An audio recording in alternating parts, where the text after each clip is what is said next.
Hey guys and gals, it's me Subdan Rocket, and of course No Way Home is almost out. So of course I want to make a video to celebrate it. Of course we're going to be reviewing something related to Spider-Man, but what is it? Are we going to be reviewing The Amazing Spider-Man? We already did that. Are we going to be reviewing Homecoming? Nah. Are we going to be reviewing the Tobey Maguire Spider-Man? You're close. Are we going to be reviewing a TV series that has nothing to do with Spider-Man except for one cast member who actually was the person who played the elevator guy in the Tobey Maguire Spider-Man 2? Yes! So yes, today we're going to be reviewing the Disney XD original, Lab Rats. I actually had fond memories of watching this when I was a kid, and yeah, I wanted to review this TV show for a while now, and I thought this is the best time since, you know, this is the only chance for me to actually have this connected to a certain big brand. So yeah, without further ado, let's get into it.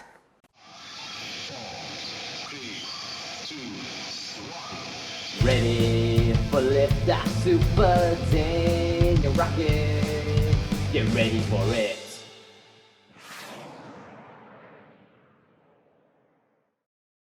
So the main premise of the show is basically that there's this kid named Leo who just moved into his new stepdad's house and found out about these individuals that he has known as the Bionics. To put it in the simplest words possible, a Bionic is basically a human being that has technology inside of them so that they can gain superpowers essentially. And don't call them robots, they think it's offensive, so yeah. Their main purpose is to basically help Leo's new stepdad, who is known as Donald Davenport, to help with conducting experiments and also going on very dangerous missions, which mostly involve saving something from something that happened in Davenport's, company, Davenport Industries. But of course, they haven't really got a taste of the real world, and then once Leo found out about them, he decides, hey, why not bring him along to high school and go on other outside activities that any normal human being usually does. So that's basically how a lot of hijinks in the show comes together. So yeah, not a bad concept for a show airing on Disney XD, which of course is a platform primarily focused for young teens and also other people, but primarily that little age demographic. But one thing I also really like about this show is that I kind of feel like even if you take away the main concept of the show, which of course is their bionic abilities, the show is still enjoyable, surprisingly, which is actually something that's pretty impressive, and that's all thanks to the characters who are involved in the show. Of course, we got Leo, which I always love whenever there's a scene that pops up where he tries to show off, tries to act cool, but it just ended up being a hilarious moment for him. It kind of reminds me of my friend Lena whenever he tries to do something cool but ended up doing something crazy in this household. Hold up a minute. What are you talking about me acting ridiculous by acting cool and stuff like that?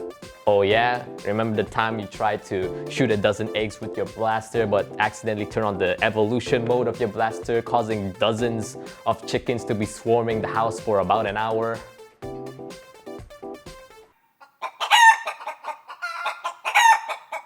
Oh yeah, admittedly that was kind of funny, but I did look cool shooting down those chickens.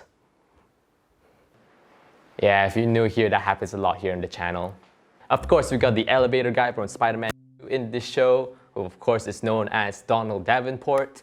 I really like that it's basically, if you take the Tony Stark ego and, implement it into like the mind of a child, and you basically got one of the main characteristics of Donald Davenport. I say one of the characteristics because he can act serious when the time is needed for that, because of course you're in charge of a bunch of young teens who have special superpowers, so of course you really need to take responsibility for that. So I'm really glad that they actually add that into his character so that it doesn't seem like the earth is doomed with these bionics.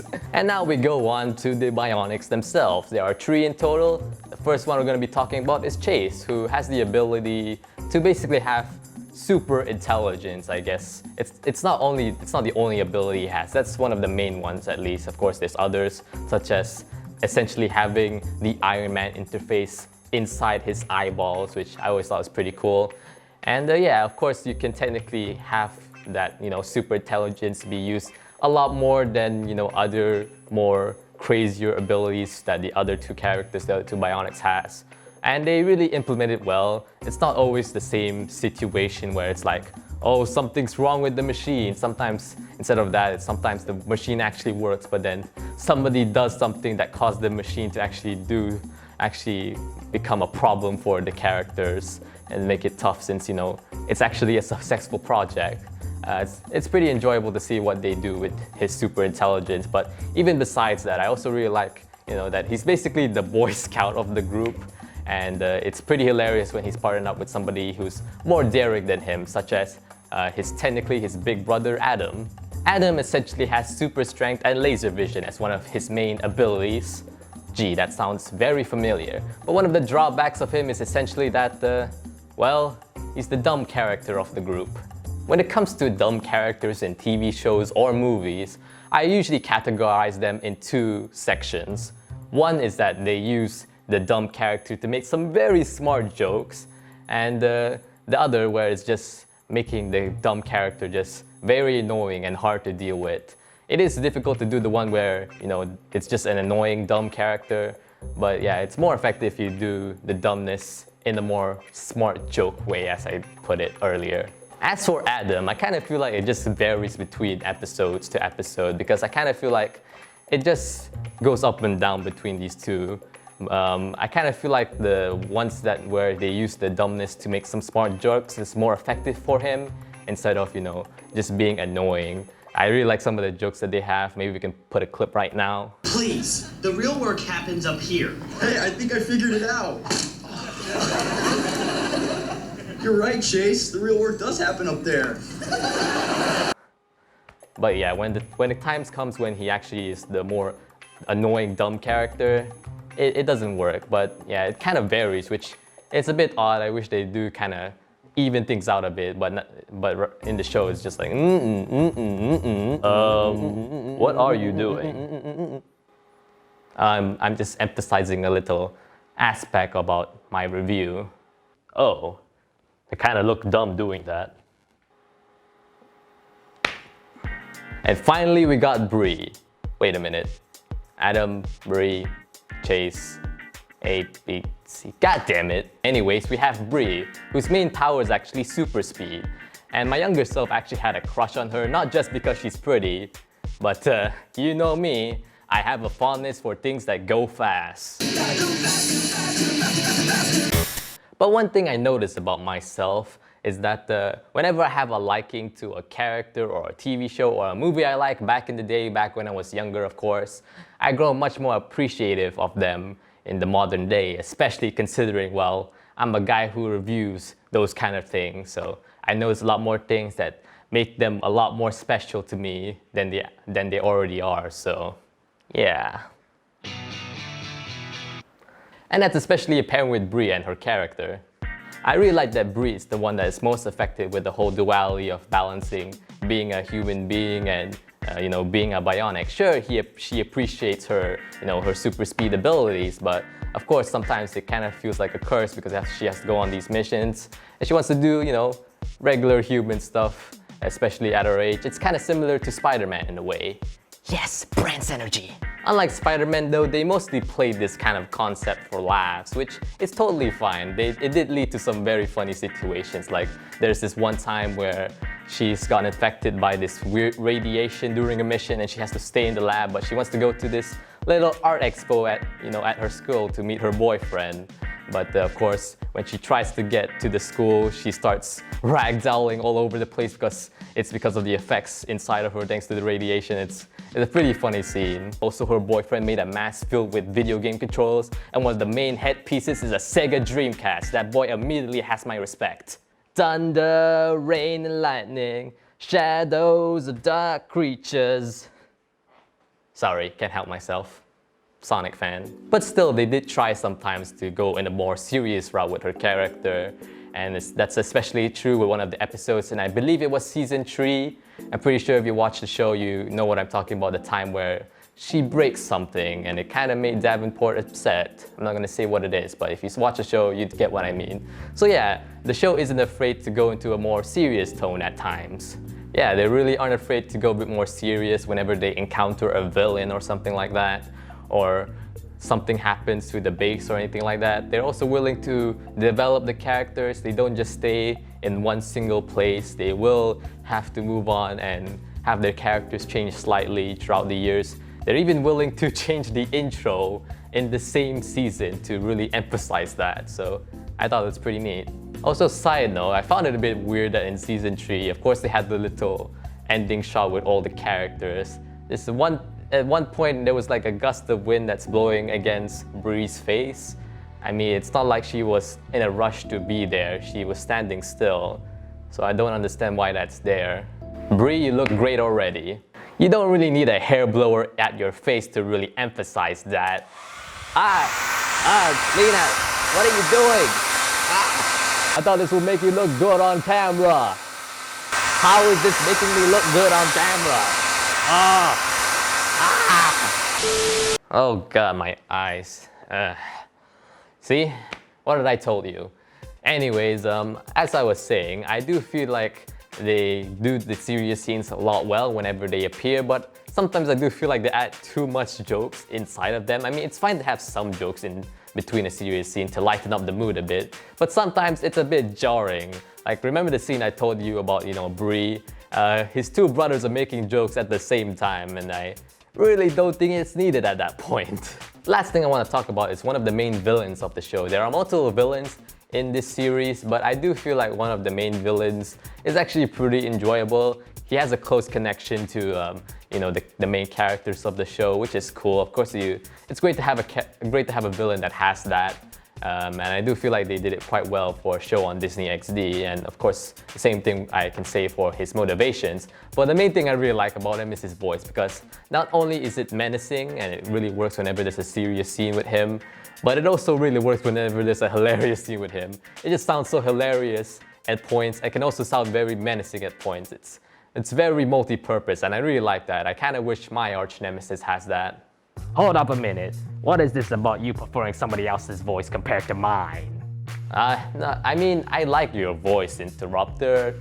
Even though it's kind of a knockoff Palpatine, it's really great, it's fine, it's alright, yeah.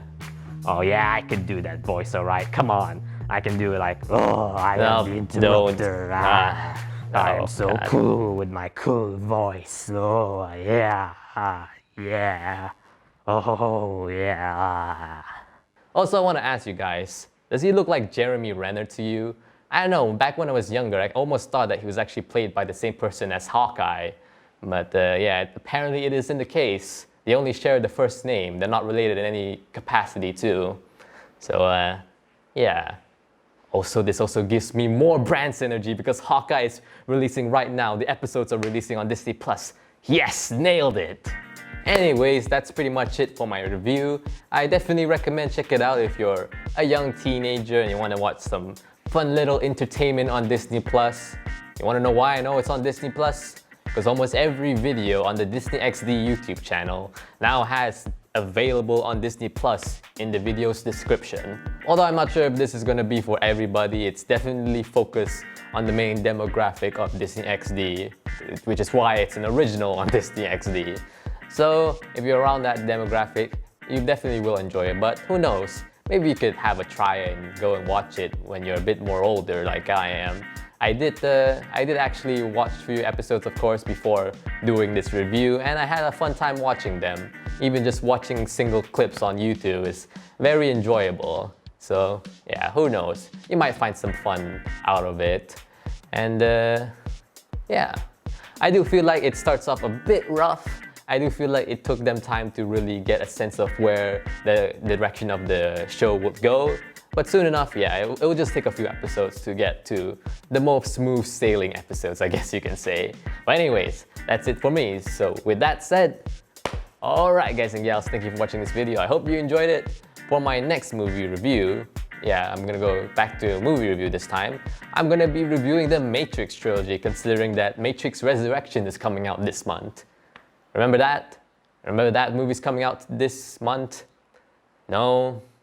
Everybody's just focusing on Spider-Man No Way Home? Okay then. But yeah, it's gonna be fun because I actually never watched The Matrix, the trilogy before, so it's gonna be interesting to see what I think of the review and share it with you guys. So until then guys, rock it on. God, it's a bit crowded here.